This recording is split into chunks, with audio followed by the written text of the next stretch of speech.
Welcome to Love Your Life After Divorce, the podcast where you'll learn everything you need to know to rebuild your life after divorce from the inside out.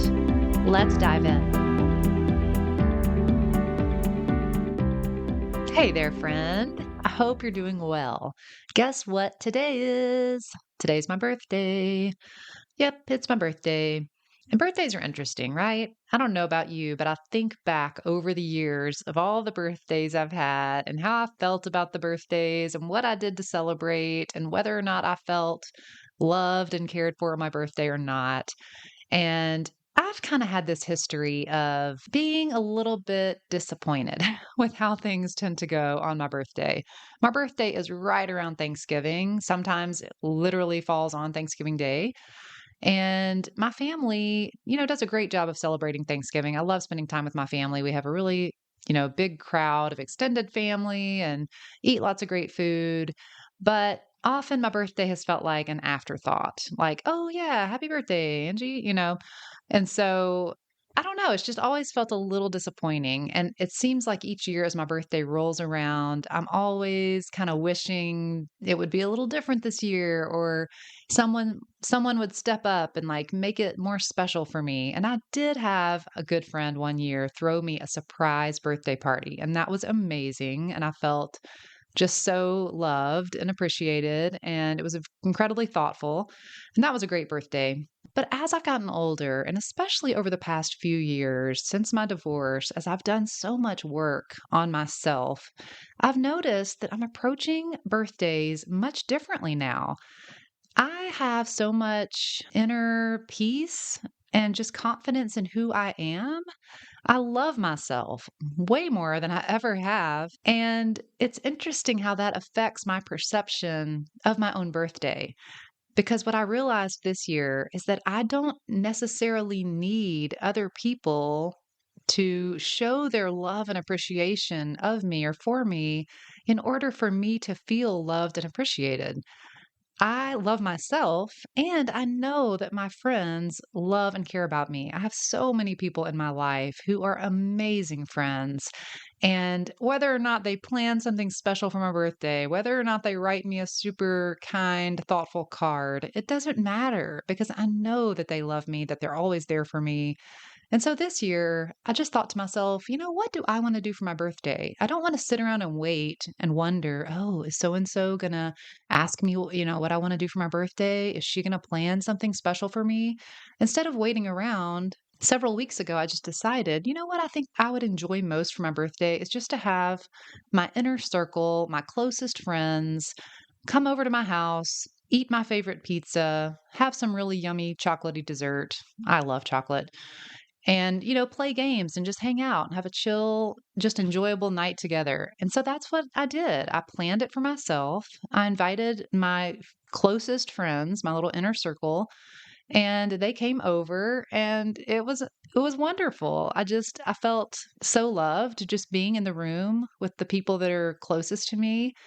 And it was just a really special evening. And it just made me realize, like I said, that I'm in a different place now than I was several years ago. And it's interesting how that showed up in my birthday celebration because I'm at the point in life where I make things happen for myself, where I feel confident enough that I don't need other people to step up and convince me that I'm worth their time or that I'm worthy of love or that I'm special. Like I already know those things. And so I don't know, it was just a cool little example. And so I just want to encourage you, if you're in that place where you are figuring out who you are after divorce, if you're rebuilding yourself, if you feel like you were really torn down in your marriage and now you really want to develop more self-love, you want to take better care of yourself, you want to be more in tune with who you are, you absolutely can get there. It feels so good to be on this side of that journey. And of course, it's a never ending journey, and there's always room to grow. There's always room to love yourself more. There's always room to get in better touch with yourself and be more true to yourself and more genuine. But it feels good when you see progress and when you can tell that you feel differently about yourself than you ever have. So I just encourage you to keep going on that journey because feels amazing.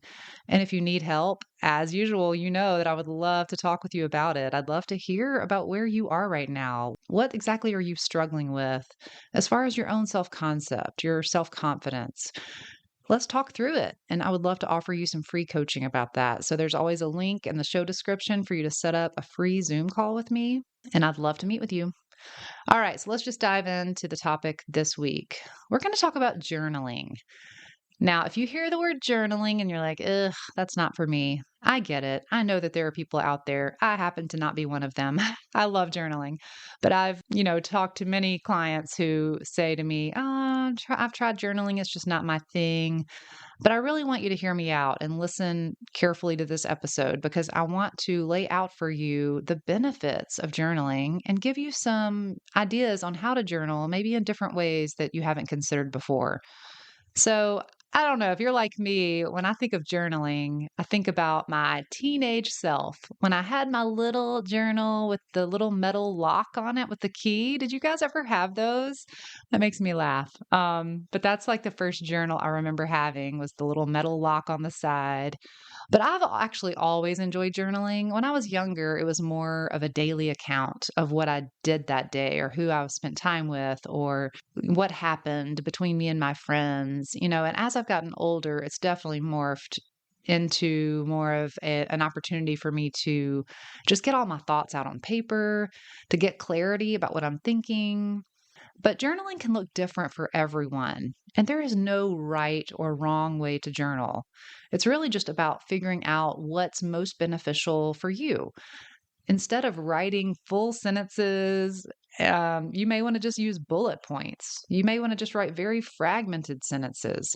You're journaling for yourself, not for anyone else. So it does not matter if it sounds pretty or if you're using correct grammar. You may be a more creative type and you might want to write a poem or write a song. You can even draw little pictures or you can use colored ink while you journal. And then if you actually don't enjoy the act of writing, I mean, obviously you can type if you prefer that, but you can also do audio journaling. I have a voice noting app on my phone, and especially when I'm driving, I love to use it. I've mentioned this before in previous episodes, but it's really another way to journal. If you don't like writing, then you can always voice note to yourself, and you can delete those if you don't want to save them or if you don't want anyone else to ever hear what you were talking about. But just voice noting is a good way to get out your thoughts, the same way that writing them out on paper does. And so, like I mentioned, there are definitely multiple benefits of journaling, specifically if you're going through something like a divorce or if you are rebuilding yourself. There are definitely some research studies about journaling that show that it really helps people with depression, anxiety, and PTSD. So, first of all, the first, I think, obvious benefit of journaling is it just helps you get your feelings out. When your feelings and thoughts are in your own mind, it's hard sometimes to separate them out or to see them clearly. They're in your own mind, and so you're a little too close sometimes to your own thoughts and feelings to be able to help yourself in the best way. And so just getting those thoughts and feelings out on paper allow you to see what it is that you're actually really thinking and feeling. It has happened to me countless times where in my mind, it just feels like a jumbled mess. It feels confusing. I feel like I'm going around in circles. I'm trying to figure out maybe even what I want to do about a decision. And then I journal about it and it becomes so much more clear because once I see it on the paper in black and white, once it's out of my head, I'm like, oh, okay, now I can see a little more clearly what's going on inside this brain of mine. And so that's the first benefit is just for you to get it out. So you're not repressing it, you're not keeping it inside, you're also not hiding it. Sometimes we feel ashamed of what we're thinking, sometimes we're embarrassed. And when you get it out on paper, it's a way of bringing it to the light, bringing it out. Things carry less weight or have less power over you when you get them out. And it also helps you to stop ruminating. So, ruminating are just when you have spinning thoughts that you're fixated on. You just can't stop thinking about it. And you run the same thoughts over and over in your mind. And ruminating is just not a helpful way because you're not solving any problem. All you're doing is just having these thoughts on repeat, and your brain doesn't know what to do with the thoughts, and you feel stuck. And so, journaling can help you get out of that ruminating cycle. And so, number two, it helps you gain clarity, which I already mentioned. But since the first benefit I mentioned is just getting it out and not repressing it or keeping it hidden or inside. And so, secondly, you gain clarity. You see clearly what you're actually thinking. And this gives you a little bit of separation between you and your thoughts and feelings, because our thoughts and feelings obviously are such a big part of us, but they're not everything. And just because you have a thought, it doesn't mean that that represents who you truly are. Sometimes we can have weird, intrusive thoughts that we're like, where in the world did that come from? Or you can even have maybe a desire to do something that you know you really don't want to do or really isn't you, and it just feels foreign. And so, getting your feelings out, getting your thoughts out, allows you just to get a little bit of a different perspective. You can step outside of yourself a little bit. Have you ever noticed how it's so much easier to give other people advice about what they're struggling with than it is sometimes to give yourself that advice? So, journaling allows you to get it out, and then you can almost pretend like someone else is dealing with this problem. What would you tell that person? What would you say to the person if you read these thoughts and feelings from this person? What advice would you give? It's amazing what that little bit of separation can do for you and the perspective that it can give you. The third major benefit to journaling is that it helps you develop a better relationship with yourself. You become your own confidant and you learn to give yourself good advice. And I know that may sound a little bit strange, but honestly, your relationship with yourself is the most important relationship of your life. And sometimes we overlook that because I don't know, maybe we don't think about that we actually do have a relationship with ourselves. But think about it. I mean, you are the only person that is going to be with you forever. People come and go from your life, even people that you think that you will never lose. Sometimes we lose those people and it can be incredibly painful. But the truth is that you're the only person that has to be with yourself all the time. And so when you journal, like I said, it just helps you understand yourself better, and it also is a self care activity. It's a way for you to be there for yourself. It's a way for you to listen to yourself, to take your thoughts and feelings seriously and into account. Journaling is a way to tell yourself that you have your own back, that you are there to help yourself with whatever you're going through. And I know people, I don't actually think I've tried this myself, but I've heard other people talk about how sometimes they use two different colored pens. They'll be journaling and then they kind of step into like coach mode where they ask themselves a question or they give themselves some advice and they write that in a different colored pen. So you could even try that if you wanted to, make it even more black and white on paper or more apparent that you are giving yourself advice or that you're stepping outside of yourself a little bit and trying to look at your thoughts and feelings a little more objectively. And so that kind of leads into how do you even approach journaling? It's interesting because I've coached some women who are in their 50s who have never ever tried to journal before and they really don't know how to do it. They're asking me, "Well, what exactly do I write down or what am I supposed to write about?" And so there are multiple ways that you can journal.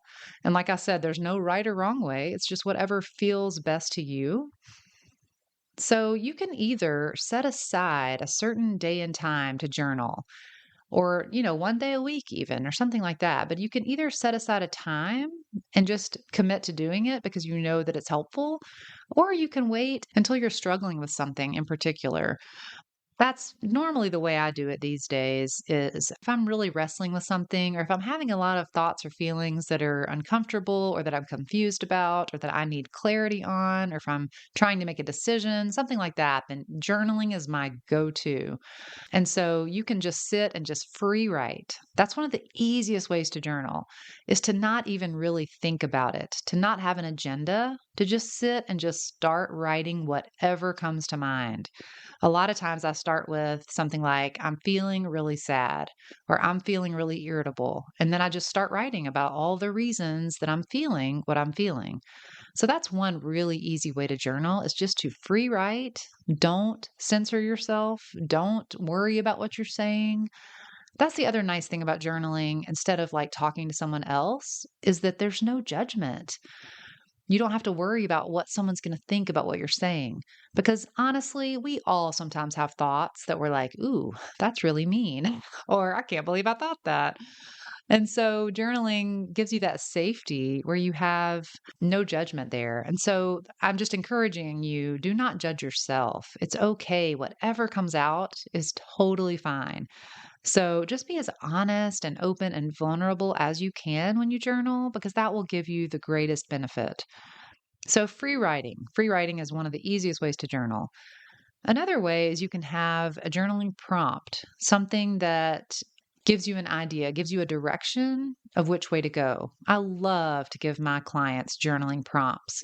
A lot of times after a session, I'll just be thinking through the conversation we had and I'll think of a really great question that they should spend some time considering and pondering and working through. And so then I'll email them and say, hey, here's a journaling prompt for you based on what we coached on today. And so I love giving those very specific journaling prompts that really help people dig in a little deeper to what they're struggling with or what they're dealing with. But some general prompts that anyone can use to start with if you want a little bit of help and direction with journaling. Here are a couple examples.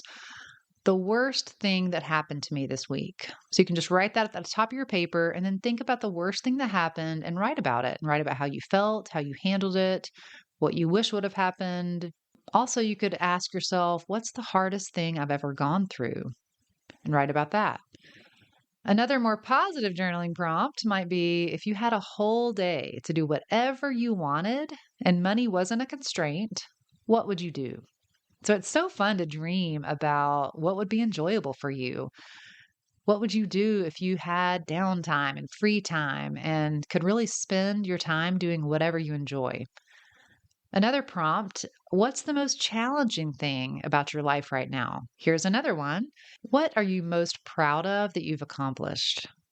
You could also ask yourself, what are three things I really appreciate about myself? And then you could also go the gratitude route. I did a whole episode on gratitude and how practicing gratitude daily can really positively affect your life. And so you could go that route with journaling. You could each day name several things you're thankful for. What I've been doing this past month and what my whole episode was about is number one, saying one thing I'm grateful for about myself. Two, another person that I'm grateful for in my life. And then three, a thing in my life that I'm grateful for. So those three things are what I've been writing down each day during this month of November. And it really has given me a little more positive outlook on life. It's made me appreciate things more than I did before. And so I do highly recommend if that appeals to you or if you feel like you need more gratitude in your life, if you tend to be a little more pessimistic person, if you tend to look at what's wrong with your life or the negative things about other people or the negative things about your life circumstances, then doing a gratitude journaling practice each day could really help you. And I highly recommend it. And so, those are just a few ways that you can journal, a few ideas, a few prompts. But honestly, the sky is the limit. I would love to hear your ideas. What type of journaling do you enjoy the most? Is there a journaling prompt that you've tried before that really helped you gain some new insight? Even if you don't enjoy writing, you can find a way to use journaling in the best way that benefits you. So I just encourage you to give it a try. If anything I said today resonated or made you curious or made you wonder if you would enjoy that or wonder what you would come up with if you used one of those prompts, just give it a try. You have nothing to lose, and it can be a really great tool for you to understand yourself better, to gain more clarity, and to develop that relationship with yourself. So enjoy journaling. And until next time, take good care of yourself as you continue to rebuild your life after divorce. If you're feeling lost, overwhelmed, or unsure of how to move forward after your divorce, I've created a free guide just for you.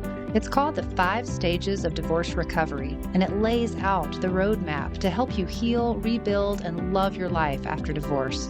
This guide is packed with insights and actionable steps that will take you from grieving to embracing your future with confidence.